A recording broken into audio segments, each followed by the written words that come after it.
AACC Federal Policy Update webinar. We will be recording this session. We will also be sending a follow-up email with a link to the recording on the AACC website, as well as the materials and the slide deck that are being referenced today.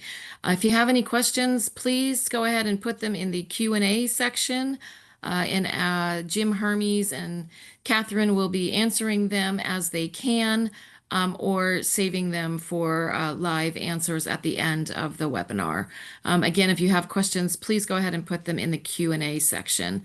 And with that, we will get started, and I will turn it over to AACC Senior Vice President for Government Relations, David Bain. Thanks, Martha. Hello, everyone. Greetings from Washington. I'm here with my colleagues in the AACC Office of Government Relations, Jim Hermes and Catherine Gimboris. And we're here today on a very important issue. We periodically do webinars, and generally the webinars are mostly about updating you about events here in Washington.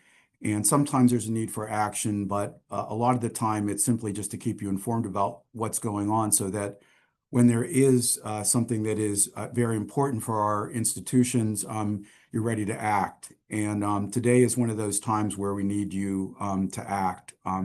We waited for or anticipated this reconciliation that we'll talk about for a number of months, and now it's here. And so we have a lot of demonstrated interest in the webinar. We hope that all of you who have registered for the webinar and are with us will take a little bit of time afterwards to communicate with your members of Congress. It is one of the more important times that we have faced as an organization and on behalf of our students and institutions in a really long time. So with that, let me just thank you all for being with us. Thank you for your engagement. Thanks to the team here that we all work jointly on these really important issues.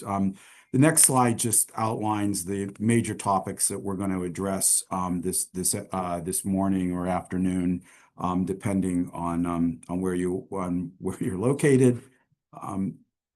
And these are the four topics, and let's get on to the next one, Catherine, please, to talk about budget reconciliation. So the reason why we're sponsoring this webinar now is because of the House action last Tuesday in approving budget reconciliation legislation in the Education Committee. We have talked about reconciliation and as a process previously.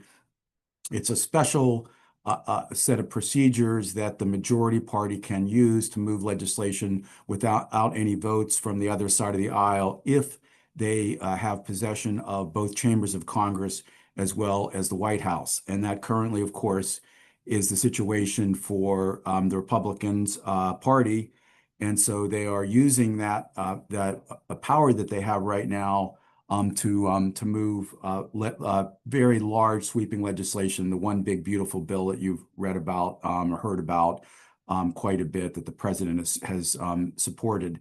There are some special rules that attach to reconciliation. I won't go into those in any detail, but there is one thing that separates reconciliation bills from most of the funding bills that we focus on, and that is that the spending that can be impacted by that bill has to be mandatory spending, and that's spending that occurs every year, whether it be like a program like Social Security or even in the tax code, without the annual appropriations process being used. So basically, it's a lot of the federal budget. It's not a lot of what we generally work on. Most of the programs that we're involved in would fall outside of budget reconciliation.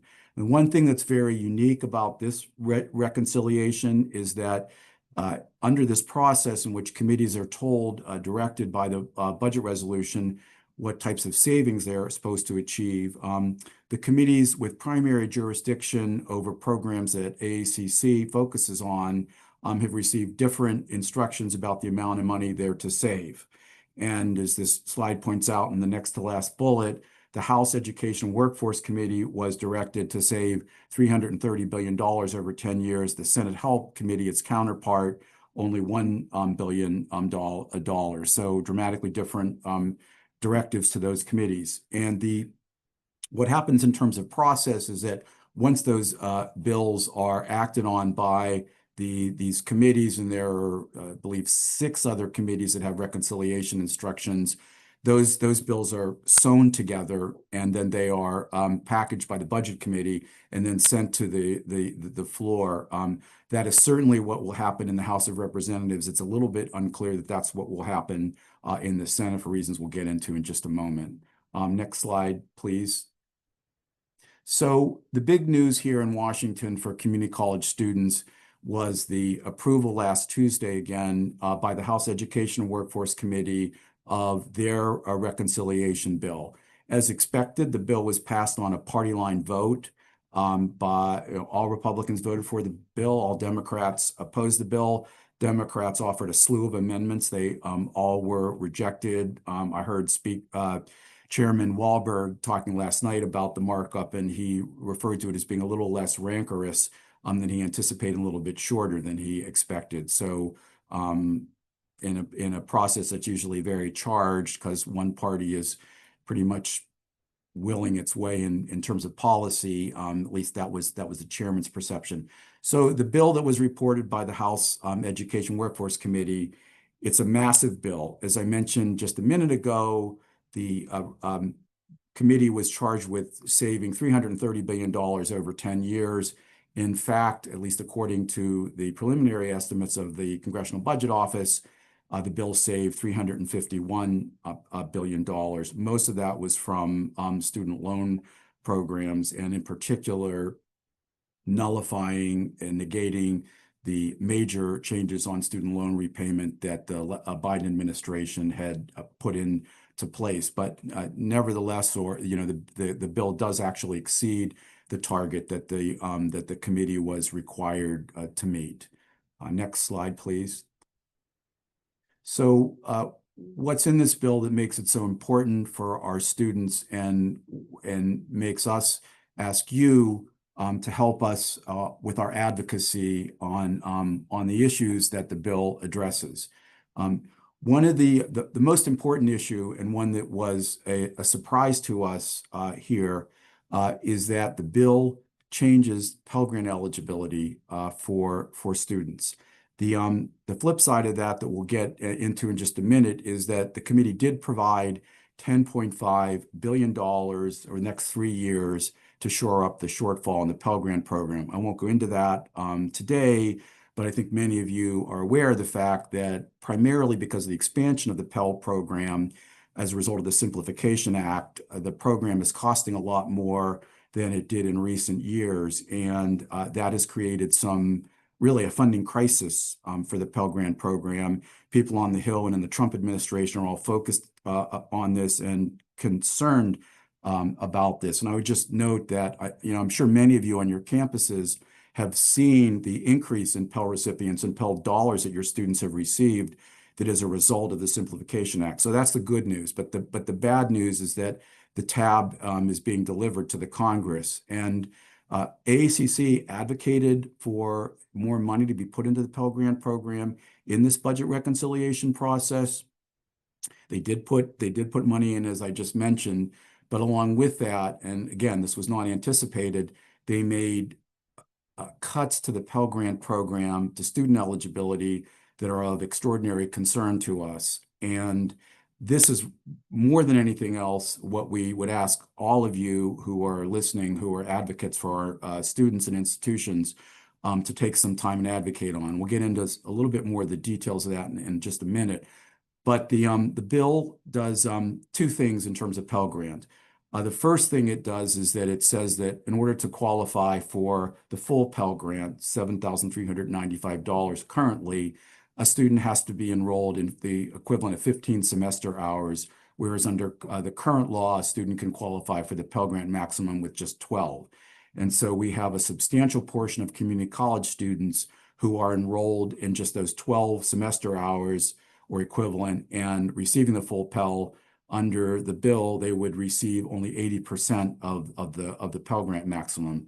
That means less expenditures overall for the program, but it all obviously also means, less resources for our students. So that is of great concern to us. I just note that there are some people who've argued for some time, not so much in Congress, but in state legislatures and some state policies do reflect this, and that is that there is a 15-semester target for students for their enrollment in order to fully qualify for state aid, and the idea is that it just gets students to graduation faster. However, for the community college population, we know that our students, given their lives, most of the time, a lot of the time, don't have the option of taking on a course load that's heavy. That's that heavy. So 15 semester hours is a negative change from our perspective. And equally, if not more negative, you all will have to determine that on your own campuses, and these two changes go hand in hand. But coupled with the 15 semester hour requirement to be a full-time student was an additional change in the Pell Grant eligibility formula, which makes students who enrolled less than half-time no longer eligible for the Pell Grant. And since way back in 1992, less than half-time students have been eligible, and they even can get a Pell Grant if students just taking one course. There are limitations on some of you will know, on the other expenses that students can qualify for if they're just taking that one course. But so from going to a situation at present where students can get a Pell for just taking one course, they'd have to be enrolled effectively in 8 credit hours or more per term in order to qualify. As this slide says, that is clearly, obviously, a colossal impact on our sector.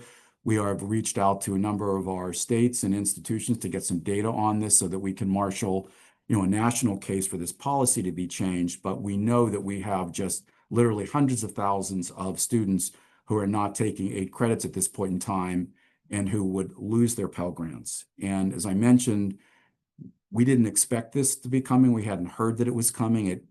It candidly caught us by surprise. And we are, of course, extraordinarily concerned. And this is these two issues joined together is one of the things that we very much hope that you will contact your members of Congress about. Next slide, please. Yeah, so the bill, as I mentioned, does save money, reducing expenditures, by $351 billion. And let me just pause there. People throw a lot of numbers around, and the numbers are so large that they can become meaningless to people as they try to understand them. But $351 billion is about 10 times the annual cost of the Pell Grant program currently, even a little bit more than that. So basically, this bill saves, at least on paper, for each year, the annual expenditures that go to the Pell Grant. That's not what they're doing, but that just gives you an idea of the magnitude of the cuts. Okay, so the good news about one of the good features of this House reconciliation bill is that it does include the Workforce Pell Grant program in a form that is similar to what was included in the Bipartisan Workforce Pell Act that was approved by the House Education Committee in the last Congress, December of 2023. It doesn't include the offset, which, as Dr. Bumpus, our CEO, refers to it as a poison pill. So there's no specific way that that's being funded. The savings from the other portions of the bill will fund that. So we're very pleased with this. We'd advocated for this. We weren't sure that this was going to be included in the bill. For a lot of reasons. There were signs that it wasn't going to go in there.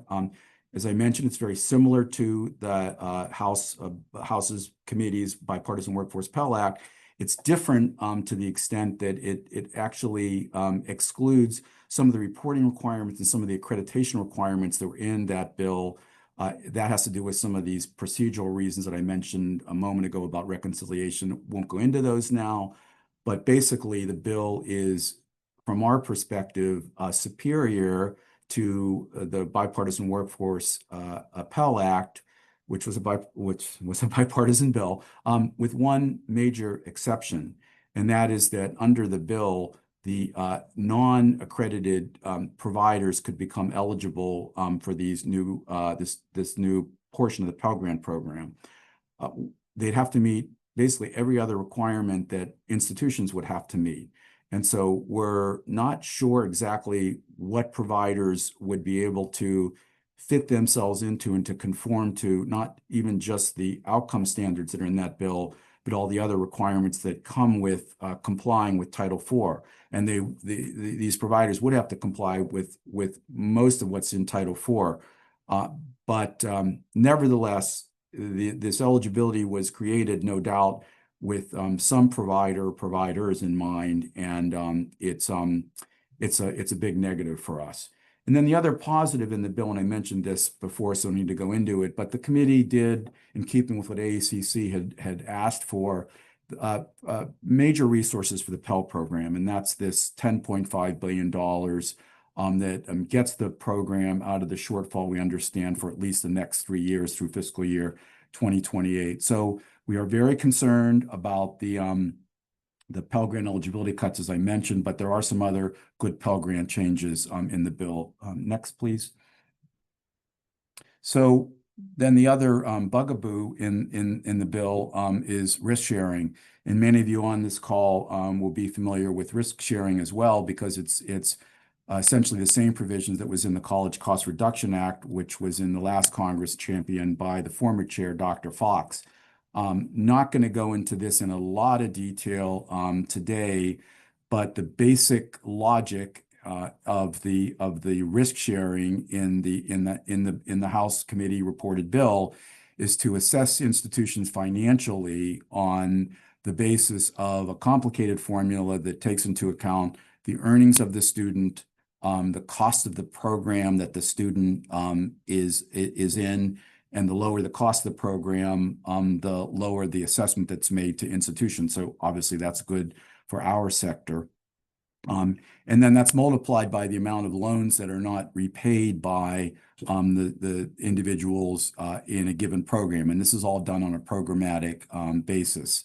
And the bottom line is that institutions would get a tab sent to them by the Department of Education a few years down the road, where they would be held financially responsible for the non-repayment of loans by their former students.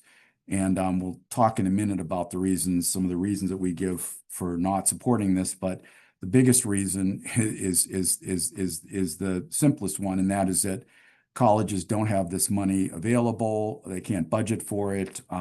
They don't collect on these loans. They don't determine the repayment terms and conditions. And so we oppose that. Next slide, please.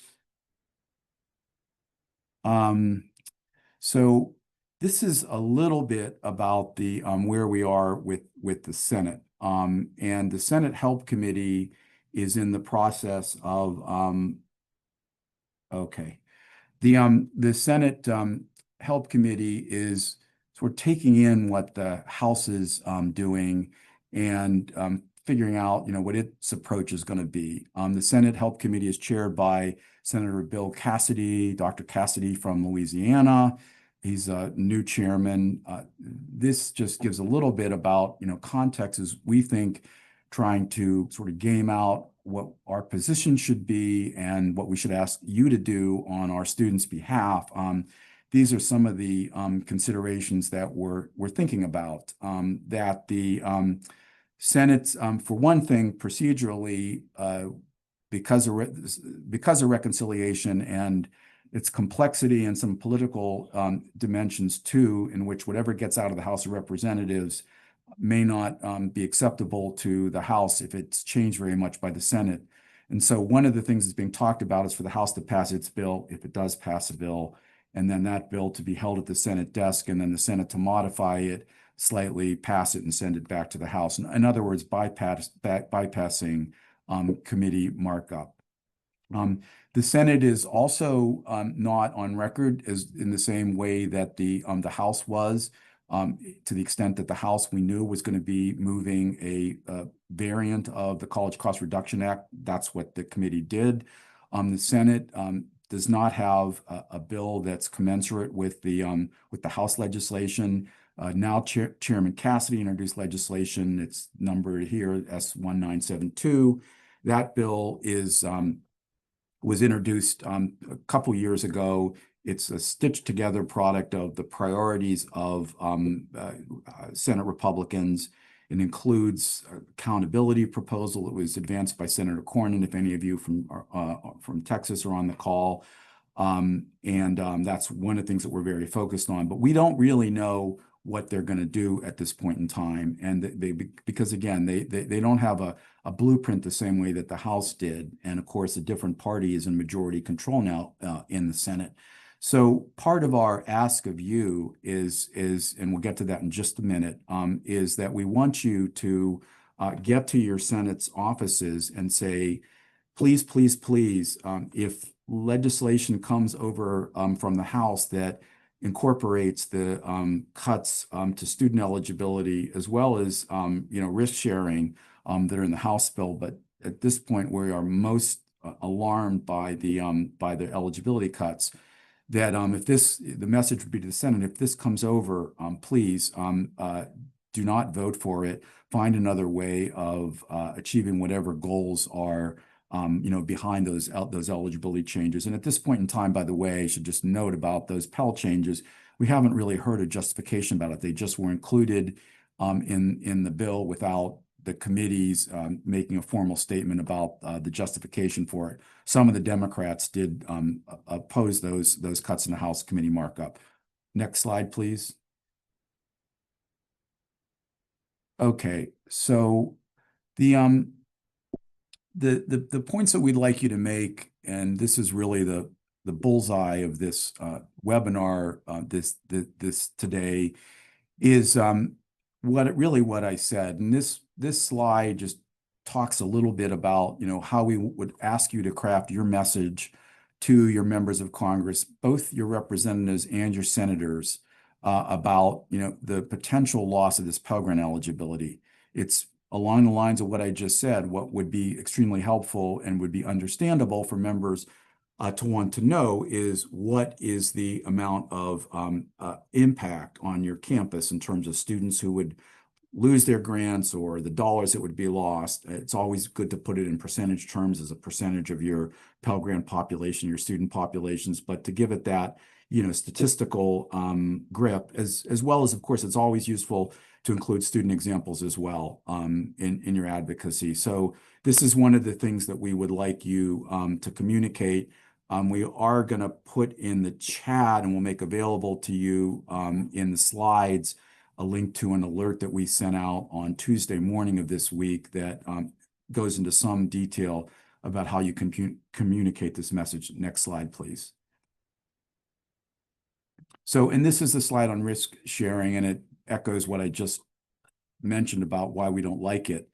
We don't have an impact statement at this point about exactly the cost that would be levied on institutions. So to that extent, we're not, we can't be precise about the exact impact on our sector. Different numbers have been circulated. The committee did make numbers available in the last Congress about their bill, but the student repayment landscape has changed so much, we're not really sure that those numbers apply. And we've heard that the committee may be releasing an updated version of those numbers, which would make sense because, again, I think that the student aid programs have changed enough over time that the formula's results would be very different.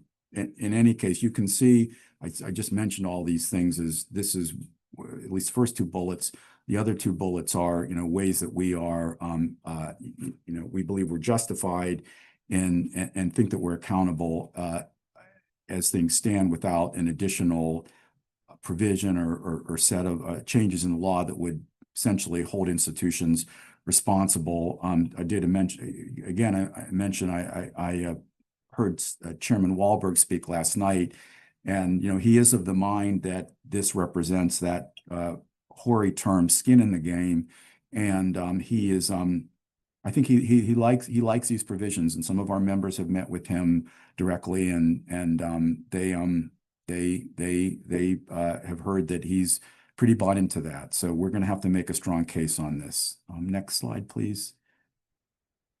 Okay, so before we get into the other segments of the presentation, since these reconciliation issues in the Education Committee are so important, I just wanted to pause a minute and see if anybody had any questions on there. I don't know if any that have been entered into the Q&A relate to this. But Jim, are you Yep, gonna? Okay. we got a few, Okay. mostly around details that we probably can't give you answers on quite yet, but we'll go over them real quick. So first one is it's unclear what the increase in halftime enrollment to 7.5 hours, does that also affect loan eligibility for students? So does that also go up to 7.5 hours? And I must admit, I don't I I don't know. I don't know either. The bill is silent on that. So the answer, I'm trying to remember off the well, top of my no, head no, where no, no, that no, no, modification no. is made in the Pell Grant section, right? I think it's Yeah, the modifications are made in the Pell Grant sections. One of the things in the loan provisions that we'll get into in a moment is that the loan maximums are prorated. The amount that a student can borrow is prorated and keyed to the student's enrollment status. So if you're a half-time student, you would be eligible for only half of the loan that you would otherwise qualify for. By the way, that's something that AACC and ACCT have advocated for some time. So we were happy to see that. The other thing is that students, to this question, is that students currently, qualify for loans if they're enrolled, half-time or more, and they can, borrow under the bill up to the, median program cost plus living expenses. Gets a little bit technical. So I'm not sure that the half-time, well, that's a different point, excuse me. If the student qualified, the question is whether the student would qualify for a loan under this revised definition, what would attach. And I think Jim and I are in agreement on this, that we're not sure that that standard would have changed. so if part-time students are Pell eligible under this proposal by taking 8 credits or more, does that mean that they will qualify for the 80% amount of Pell Grant, or would it be less than that? It'd be half of that is what it would be if they're considered. It depends a little bit on how the Pell payment tables are constructed, but basically they'd be getting half of a Pell Grant or maybe a shade more. Does creation of the workforce Pell offset the potential loss of access due to the other changes? We don't think so. I mean, they're not directly commensurate, of course. We would certainly see some resources coming to our students via the Workforce Pell Grant, but we think that the eligibility cuts based on the enrollment intensity are so large that probably wouldn't offset it if you were looking at it just in terms of dollars and cents. It actually creates somewhat more of a gap, which would be sort of interesting in terms of eligibility. So if a student we've been talking about this one, if a student enrolls in 15 credits and then drops because the course load is too much, do we assume that they lose the full Pell amount if done before the census? Yes, we assume that. What is the effective date of these? I'm trying to remember that off the top of my head. Of these 26, 27 award year is the effective date.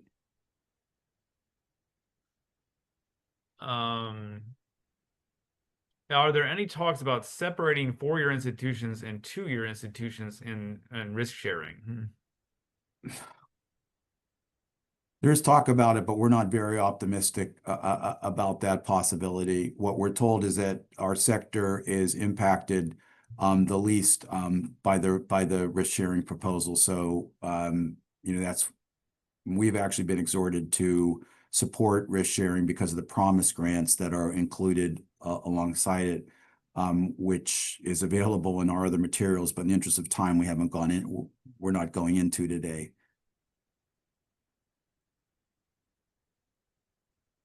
Can the Go ahead. Well, this goes back to how is the AACC advocating for the workforce Pell provision that students taking short-term training at non-accredited institutions could tap into Pell? How do we effectively say we like workforce Pell, but that provision could erode our role in credit competition that doesn't have the quality and rigor in accreditation? I think you kind of hit on basically our arguments right there in terms of that. And as David mentioned before, you know, there is this provision allowing those non-accredited providers in, but they have to meet all the other requirements. So we are scratching our heads a little bit thinking about what providers exactly would be able to do that. And one of the ones I don't think David mentioned specifically is this is a holdover that they anything that's offered in Workforce Pell has to be accepted for credit in a longer program, either at the same institution or somewhere else. So that would be quite a hurdle for some of those providers as well. So kind of more on that to come as we learn more about what the thought process was in that particular provision. And the final question here, and it's one that is important for everybody to understand, is that absolutely the question is help committee members are essential to rebuffing harmful House positions, but House may be persuaded yet. We do think that the House may be persuaded yet. We do think that if our sector as a whole speaks up loudly and clearly about the impact on our low income and lower middle income students of these Pell Grant changes, that the committee can be persuaded to change its mind. It's not going to be easy. They have a defined budget target, as we've discussed, and there may be a perception there's a quid pro quo that we got additional money to shore up the Pell program, and that in order to do that, savings had to be found in the program. But we feel that really we need to defeat this at all costs. And we absolutely want people to speak about it to their House members. We're about halfway through our hour, so why don't we move on, please? And Catherine is going to talk about some of the other provisions in the reconciliation bill. Yeah. So as David mentioned, the issues that we covered in the first half of this section are the ones that we think are going to have the biggest impact on community colleges, but the bill is sweeping in its changes to higher education policy, specifically around student aid, student loans, and repayment. So we do want to mention a few of those key changes here. The first, and David mentioned this as he was getting to some questions, is a change to student aid eligibility and loan eligibility based on a national median cost of attendance per the student's program versus an individual cost of attendance per each student enrolling in a program. This has been spoken about by the committee, who is concerned at what they view as tuitions that are too high for the programs being offered, and they see this as a mechanism to put some downward pressure on tuition costs. We're not entirely sure what impact this would have on community college programs, but it is a huge disruption to just how we distribute aid at the moment.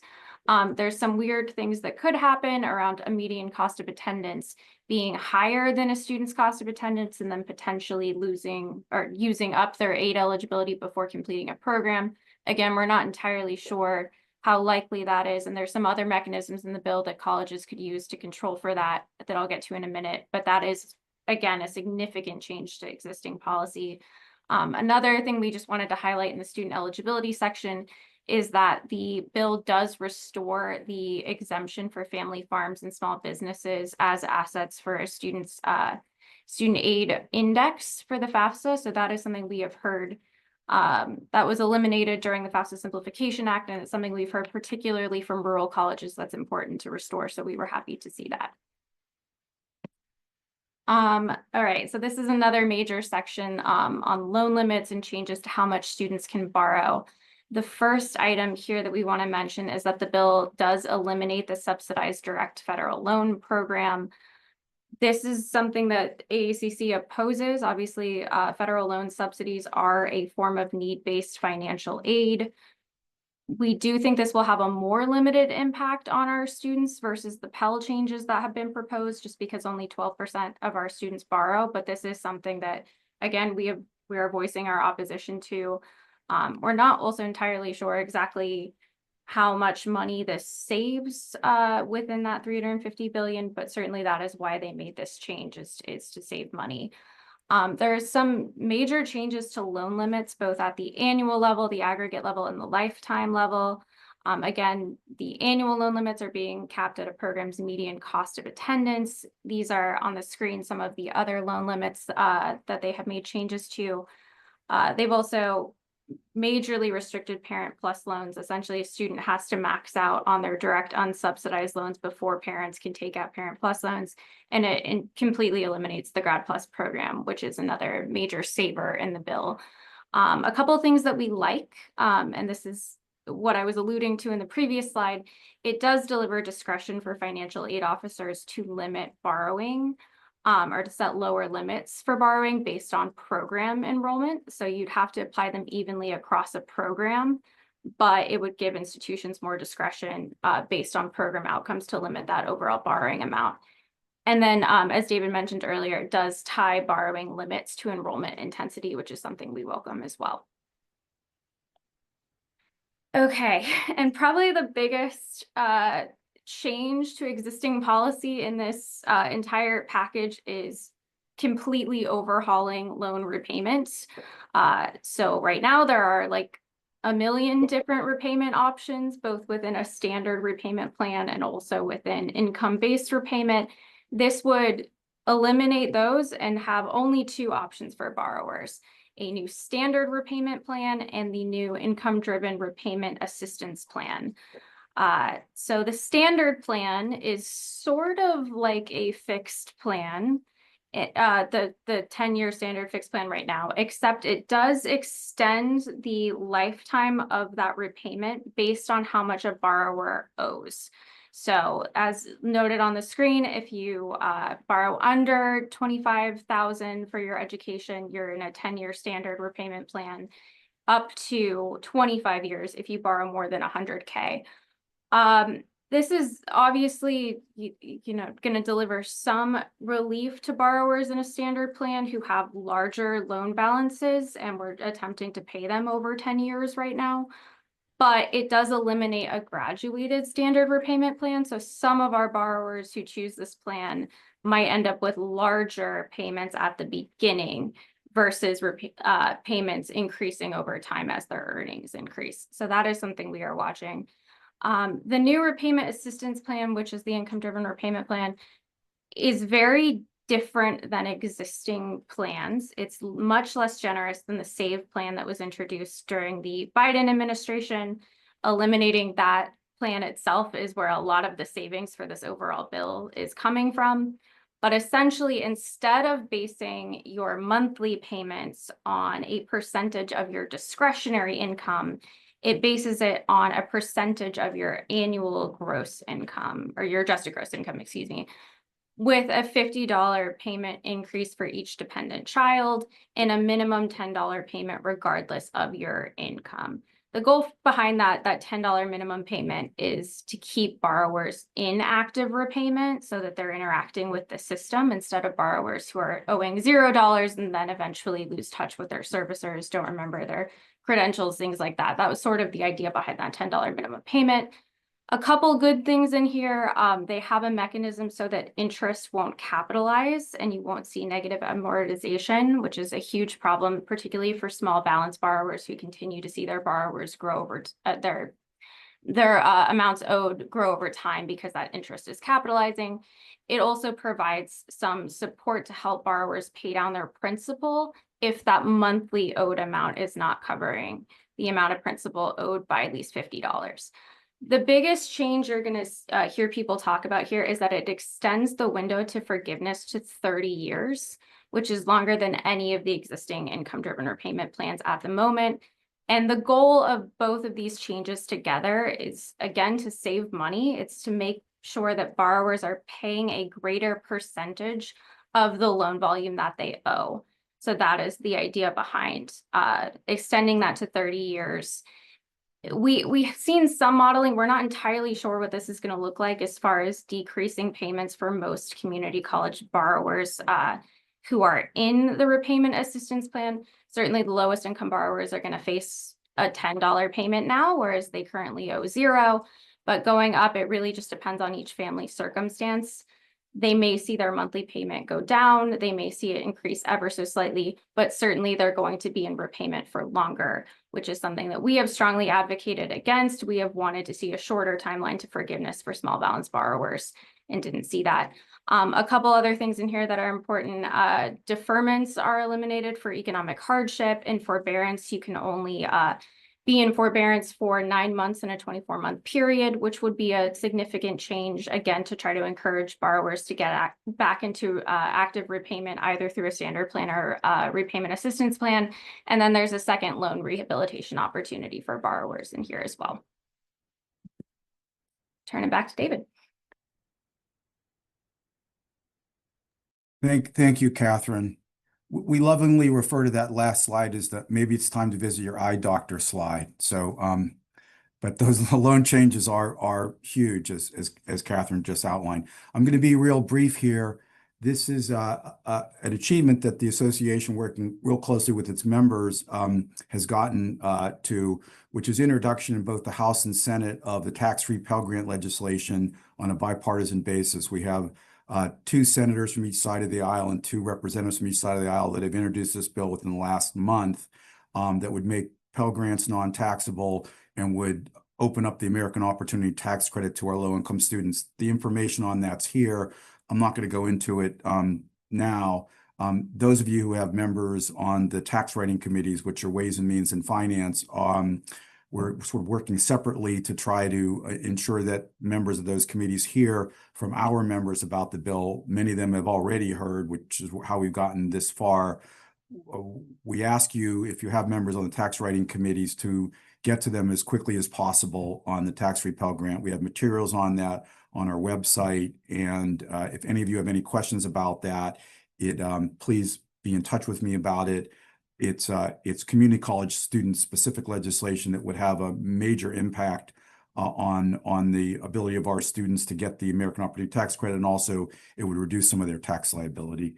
So with that, I'll turn things over to oh no, there's one more slide here, and that is just wanted to wrap up, where we are in terms of the advocacy on this massive budget reconciliation bill. This slide is a little bit of we want you to contact both the House and the Senate on these issues, and that's an oversight on our part. The message at this point should be the same. It's to reject Pell Grant cuts that we've outlined in some detail, reject risk sharing, particularly in the House, but also the Senate should be made aware that we don't like risk sharing, because, as we explained, the House may send this over to the Senate, and the Senate is going to have to combat it on our behalf. Also, we want to provide additional money for the Pell Grant program to address the shortfall that we talked about. We want to have the workforce Pell Grant included in this final bill, which is in the House bill, as we talked about. And then there's the tax-free Pell Grant. And as I just mentioned, we implore you to contact your members of the Ways and Means and Finance committees on that. The other thing is that it really helps our advocacy here in Washington if we can receive copies of any communications that you send, if they're written ones. And it's always good to pick up the phone and talk with a staffer or a member, even if you're able to do that. But it just helps us leverage our political capital and work better with Hill offices. We know what their constituents are saying. Obviously, they care more about them than DC people. Jim, please. Yeah, thanks, David.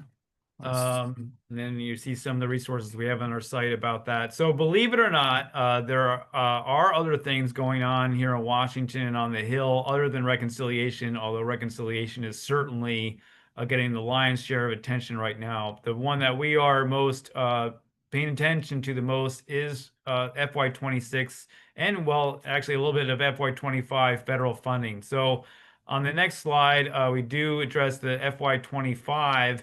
As you recall, that FY25 was funded for the rest of the year through a continuing resolution, and that gives the administration a little bit more latitude in determining funding levels on a program by program basis.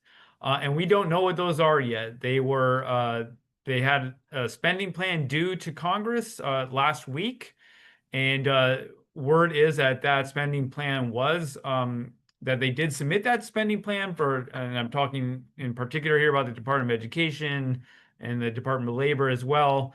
But I just heard from a Senate staffer just earlier today saying that that plan was very light on details. So it does seem that there is more work to be done, and before that, we're going to know exactly how things are going to be funded again on a program by program basis in FY25. We know a lot of you are out there waiting for grants to be released in various programs and through various agencies, and unfortunately, we just don't have a lot of answers for you about that right now. So turning to FY26, the biggest thing that's happened recently is the release of the Trump administration's skinny budget. This is typical for a new administration when they're coming in to release what we call here in DC a skinny budget before coming out with the full-fledged budget proposal. Obviously, it takes a new administration when they come in a little bit more time to get that all together. The skinny budget is, I think, we weren't terribly surprised to see that there were a lot of cuts to programs that we care about proposed in that budget. Overall, it would cut $163 billion from non-defense discretionary programs. That's 22.6%. So obviously, across the board, massive decreases proposed. You can see here the list of notable programs that would either be eliminated entirely or cut substantially, and it's it's almost a who's who of a lot of the programs that we advocate for and care about. But don't forget, the most important thing about the budget, the administration's budget, is that Congress has the final word on appropriations. And it is the fact that similar size cuts were proposed by the first Trump administration. Now, I don't want to go too far in kind of comparing then with now, because things are a lot different in a number of different ways. But that was the case. Of deep cuts were proposed and they were basically rejected. And actually, we did pretty decently funding wise during those years.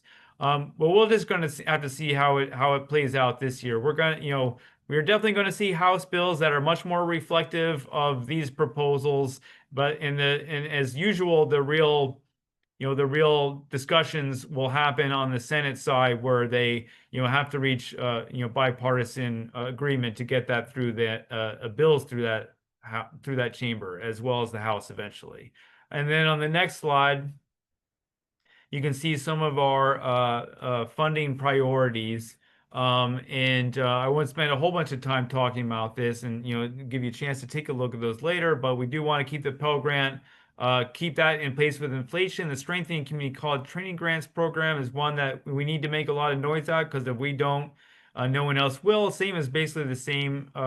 Same is true with Title IIIA strengthening institutions, and as you noted on the last slide, that's one of the ones on the elimination list. And then, very recently, there's been basically DOGE has come to the National Science Foundation. There's been a lot of program cuts there, cancellations of grants, and so forth. We expect more to come. Our cornerstone program at that agency, the Advanced Technological Education Program, hasn't been too heavily hit as of yet. There has been some cuts in that area, but we're very focused on maintaining at least $75 million, which is the current funding level for that program on FY26. And as you can see here, the other funding priorities that we have in terms of maintaining funding. And I do think that, like last year, maintaining funding will be generally a good outcome for most of the programs that we care about. Now is the time to weigh in with your members of Congress on these funding priorities, because they are in the middle of the process where they are collecting from their constituents, things that, what their priorities are, and then the members of Congress will then turn around and submit their priorities for programmatic funding to the appropriations committees. This is an important process, so please reach out to your members of Congress and urge them to support these funding priorities. All right, next slide. We're going to go through this real quick. And we're going to focus on there have been, obviously, as we all know, a ton of executive orders and other actions that have happened during the Trump administration. These are some of the more recent ones. So the first one is an executive order to reform accreditation to strengthen higher education, as is titled. And basically, it does a couple of different things. It enumerates well, first of all, it takes takes aim at accreditors in terms of enforcing any sort of DEI standards. As usual, it's phrased in terms of unlawful discrimination and unlawful DEI, and unlawful is sometimes in the eye of the beholder. And it also gets into new principles for student-oriented accreditation. It lists several things that are part of that. These are two of them right here. And one of the notable one really is the second one, where accreditation is called on to require institutions to support and appropriately prioritize intellectual diversity among faculty. So obviously you see some of the concerns there that have been long expressed by the Trump administration in terms of what's happening on campus in terms of viewpoint diversity. And then the order gets into what needs to happen in terms of advancing those policies. Notably, the streamlining the process to change accreditors. And then on the next slide, the next EO is one about workforce programs. The heart of this executive order is basically calling on the Secretaries of Education, Commerce, and Labor to produce two reports. One is a kind of an overall landscape view and with recommendations for improvements and consolidation of the federal workforce system overall. And then the second one is a plan to add 1 million new registered apprentices. And that's really that's a notable feature of this order, is that it is focused on registered apprenticeship, which is a big change from the first Trump administration. And then the next one, we know that there's been one, this has been subject to some talk, and this is the title here: Protecting American Communities from Criminal Aliens. That is the title of the EO, not our words. The kind of the biggest thing that's gotten noticed in our community and higher ed overall is a provision that says orders the Attorney General to identify and take appropriate action to prevent undocumented people from being favored through state and local laws and policies, including and specifically named the provision of in-state tuition to undocumented students. Now, what it's important to note there is that there has been on the books for decades in federal law a prohibition against offering undocumented students based on residency in-state tuition unless you are also offering in-state tuition to all other United States citizens. Now we know that there are a number of states that do offer in-state tuition to undocumented students, and they have generally been doing that through laws that are based on high school graduation in the state or high school attendance in the state rather than residency. This executive order doesn't really necessarily change that landscape much. Again, though, it will sort of come down to how the Trump administration moves forward in enforcing these provisions.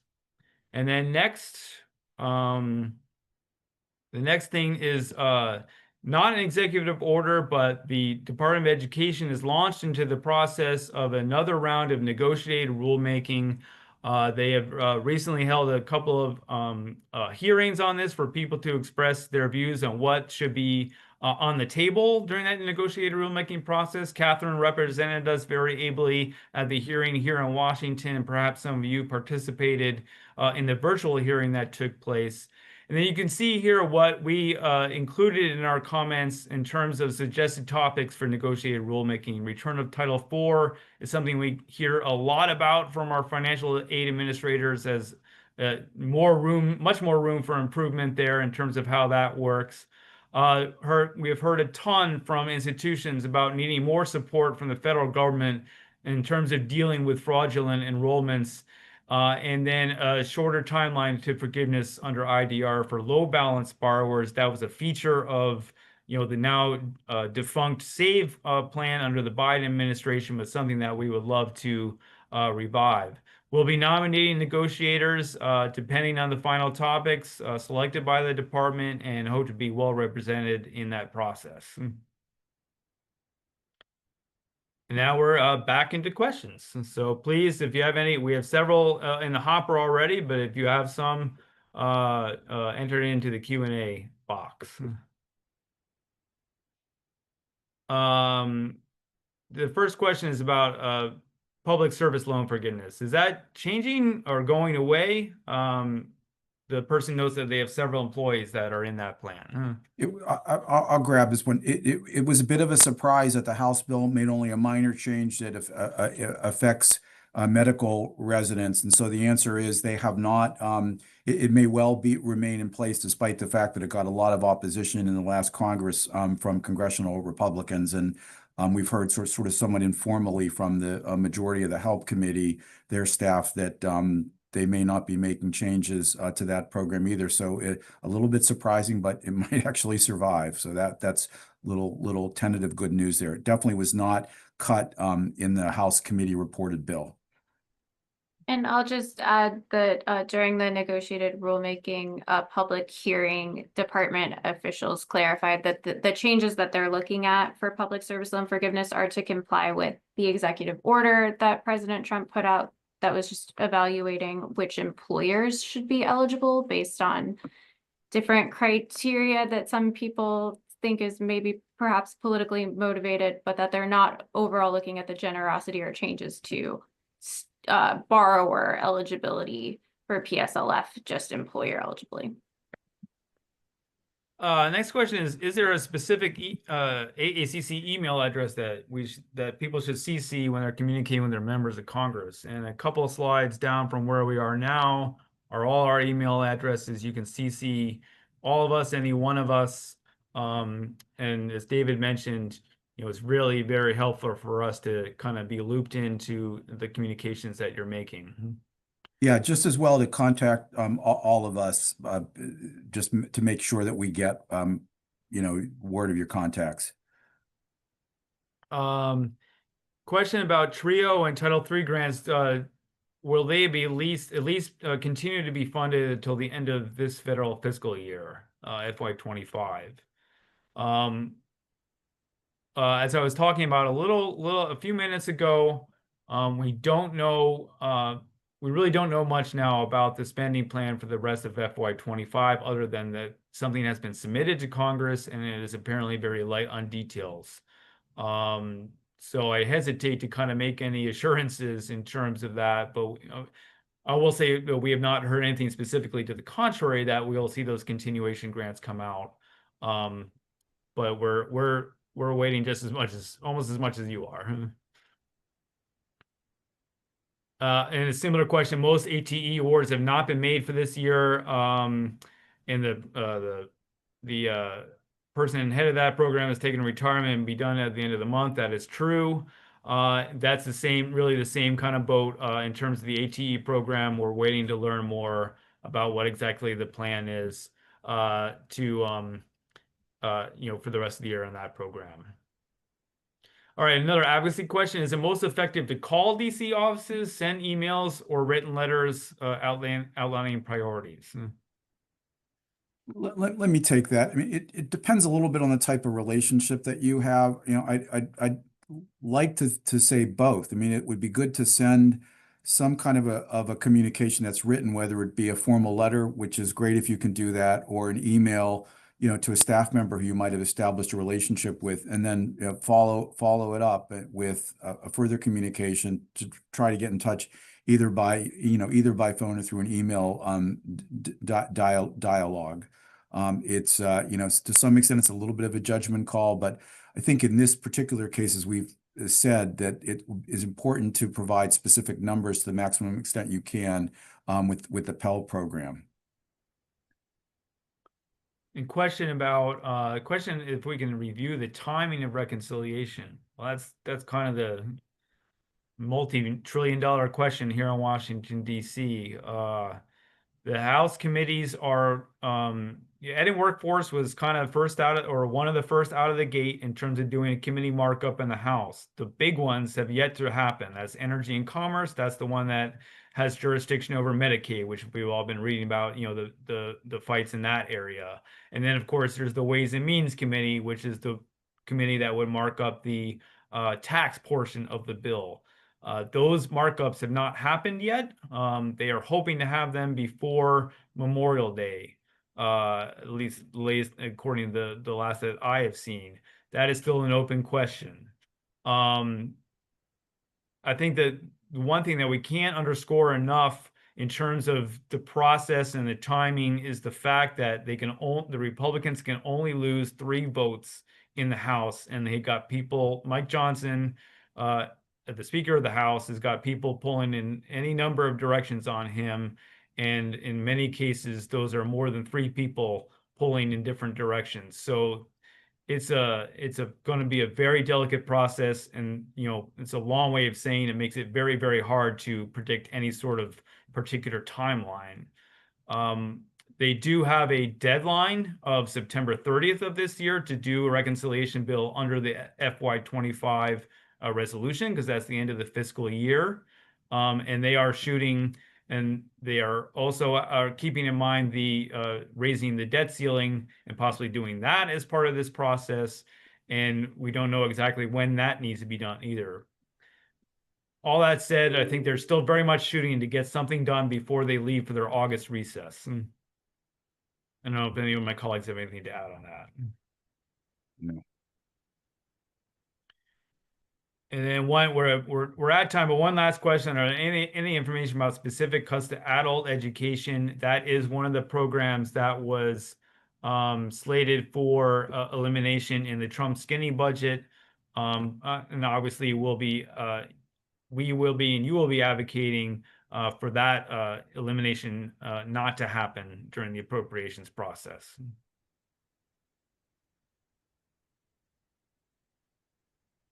We are at the witching hour here, so let me please just thank you all for being with us and for your engagement with our advocacy efforts. Thanks to the AACC team here, who's we've been working quite busily the last week and a half since the House reconciliation bill was released and then marked up. Thanks to Dr. Parham for her work with us on this webinar. And please stay in touch with us. We'll probably be doing another webinar in the relatively near future just to update you all. And last but certainly not least, the Advocates in Action meeting, the Bang Up BAFO show that we do here in Washington, that is a really great 2-day seminar and advocacy event here in Washington, where we give you an opportunity to interact with and get kind of up close and personal with some of the top level policymakers here in Washington, D.C. So we hope you'll make time for that on your calendars, and see you here. Thanks again, everybody.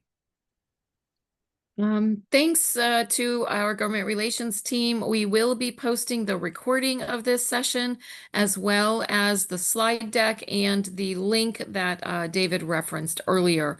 All of those will be available on our AACC website either this afternoon or tomorrow. And we will also be sending a follow-up email to direct you to those pieces of information. So with that, we'll say thank you. Have a great afternoon.